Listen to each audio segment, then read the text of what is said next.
Webafowethu waqopheka uMlando eNingizimu Afrika, waqopheka uMlando eSouth Africa, waqopheka uMlando ngaphansi endimeni kaMaskandi, waqopheka uMlando ngaphansi emdletsheni le ehluhluwe.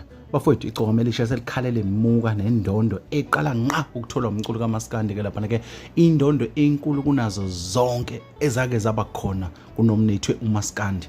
Sikhuluma ngendondo ke lapha ke ingaphansi ke kweMetsepo Foundation ke iRecord of the Year ethathwa umthandeni ke hambisana nolwandle nkulu ke lapha ke ngengoma ethi ke iParis.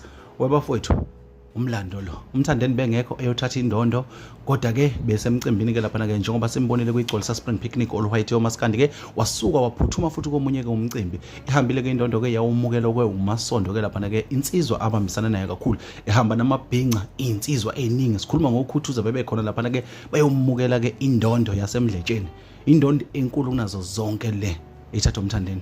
Ngithi ngigqamise lokhu bafowethu, inkulu kunazo zonke iyaqala ukuyenza kwenzeka lento endimeni kaMaskandi.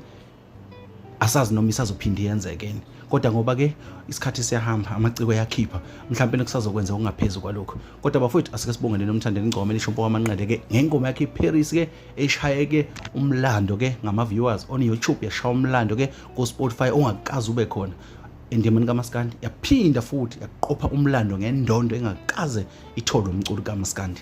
Ingeyokuqala nqa sikhumbula umtshengiseni Gcwensi babeyithola izindondo ke nga-23, kodwa le ndondo bakaze bayithola. Umgqumeni babeyithola izindondo, kodwa le ndondo bakaze bayithola. Bafowethu asibongeleni isikhofa enguphathele zona ileso ebusuku kanje.